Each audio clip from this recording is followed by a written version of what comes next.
All right, so welcome to episode 2 of the Exponential Edge video series. So last week we covered intro to layer 2s, and this week we're going to show you actually how to earn yield with layer 2 blockchains. We're covering how to earn yield on layer 2s this week. So here's a pretty cool graphic that shows where all the funds are flowing from Ethereum. And so far in 2024, there's been about $20 billion of crypto that's being bridged from Ethereum to some of the major L2 rollups on the side over here. You can see the largest one is Arbitrum at about 40% share, and then the rest is pretty even, going to like various other rollups like BaseChain, Starknet, Optimism.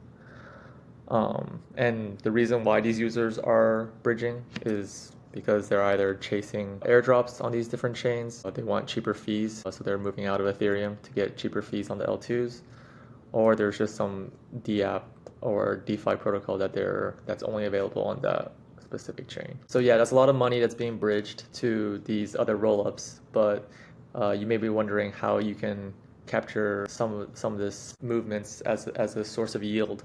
And the answer to that is bridges or cross-chain bridges. Before we talk about the specific bridges where you can earn yield, I think it's important to kind of break down the different types of bridges today. The two main types are native versus third-party bridges. So native bridges are the bridges created by the L2 rollup itself. It's maintained by that rollups foundation or DAO, and it provides a secure way to transfer between the Ethereum and the rollup. And you can see in this chart of how that would function is the user would lock their assets on Ethereum, and then the bridge would then mint an equivalent version of that asset on the rollup. And then when you want to go back to Ethereum, it would burn that token on the rollup, and then you would redeem it on the main chain. If you're an airdrop farmer, this is typically the bridge that you would want to use, because that's one of the criteria that a lot of rollups look to when they're determining their airdrop allocations. It's like how many times you use their native bridge, and like how much volume have you bridged through that. Third-party bridges, on the other hand, are developed by external entities. So these are other protocols that help facilitate the movement between different rollups and Ethereum. These are the ones that typically offer you a way to earn yield from the movement of funds between chains. So I guess there's a few reasons why we need these third-party bridges. The first one is, if you recall from our previous episode, optimistic blockchains have a 7-day challenge period to dispute any transactions. And so what happens on the execution side is, if you're a user trying to bridge back to Ethereum through the native bridge, so this is like the Arbitrum or Optimism bridge, you'll have to wait 7 days before you can access your funds back on Ethereum. So that can be quite a while, waiting a week to get your funds back on Ethereum. Instead of waiting that time, you can utilize a third-party bridge. These bridges allow you to send back your funds within minutes, because they don't rely on the native bridge to bridge back.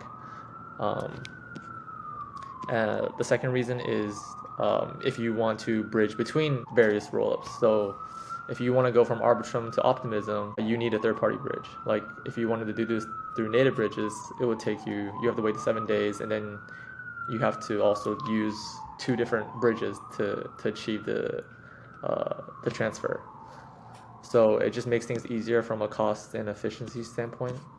And then lastly, third-party bridges give you a way to earn yield from all the bridging activity. Typically, these bridges work by having liquidity pools where users provide the funds that are being bridged, such as ETH or USDC, and then these funds are being used by the third-party bridges to enable transfers, and then you earn a cut of the fees for every transfer of that asset. Here's the 4 most popular third-party bridges today to earn yield. You have Stargate, Synapse, Across, and Hop Protocol. You can see how much total value locked they have. So this is how much liquidity providers have come and how much assets they've deposited into these protocols. They generally offer a similar yield, around 5 to 10%. And they all have a similar mix of assets that you can deposit to earn yield. So it's generally ETH and stablecoins are the basics.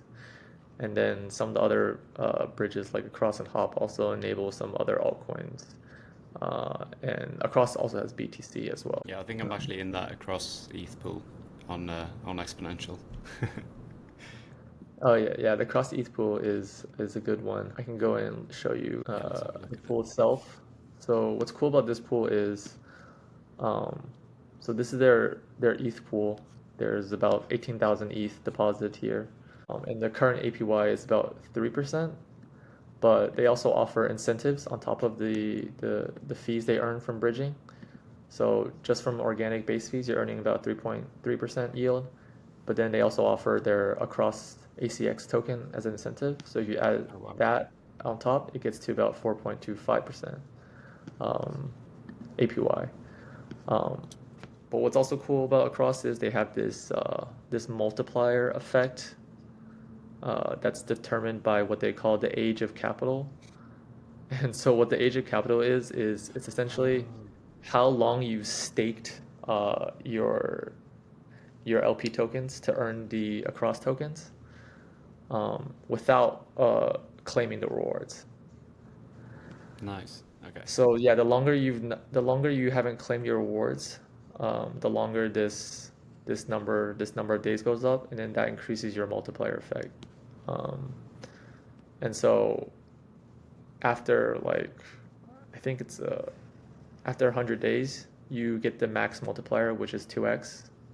Wow. Um, so you can earn up to a 7.5% APY if you just stake for the full time for a full 100 days and don't claim any rewards. The moment you claim, the multiplier resets to 1. Yeah. And so you're just earning that basic 4.2% again. It's just basically a way to incentivize them users to not sell the rewards basically, because this is essentially their like governance token, Yeah. and if they can prevent you from taking the tokens to the market and selling them, then this is like one method they use for that. But what's cool about how we manage this pool on Exponential is we do manage the auto compounding for you. So every 30 days we'll claim the rewards and reinvest it into the pool. But because we're doing it at about a monthly cadence, you do get a little bit of benefit of the multiplier. So you're not going to get the full 2x benefit, but you'll get maybe like a 1.3x multiplier Yeah. every 30 days. Some of the other protocols, Stargate is super popular these days. They just launched their V2 protocol that enhances the capital efficiency of a lot of their pools. And so you can see here the yields are actually pretty high right now for Stargate V2 pools. The difference here is you have to provide the asset on the specific chain. On Across, it was just everything. All the pools were on Ethereum. Here, Yeah. you have pools on each chain.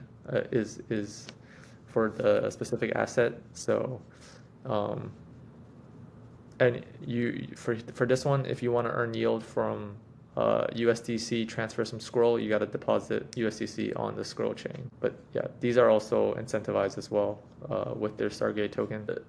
So one of our most popular pools on Exponential is the Cross BTC bridging pool, and we kind of went over Across earlier, but this one is super interesting for DeFi users in particular because of an ongoing promo that we are offering. Um, we just launched BTC deposits, so we're launching a limited time promo for users where all BTC deposits earn 3% yield annualized. But if you invest that BTC into this Across BTC pool, you'll earn up to 7% APY. So you'll earn the 3% incentive that we're offering, and then you'll also earn the Across 4% yield on top of that. So overall, 7% yield on Bitcoin is pretty enticing, I would say. That's insane. Yeah. Yeah. All right, that's it for this week. Next week, we will talk about the last issue on this Layer 2 topic. We'll be discussing how the economics work for Layer 2 networks, how they accrue fees, and how the value can accrue back to their native token.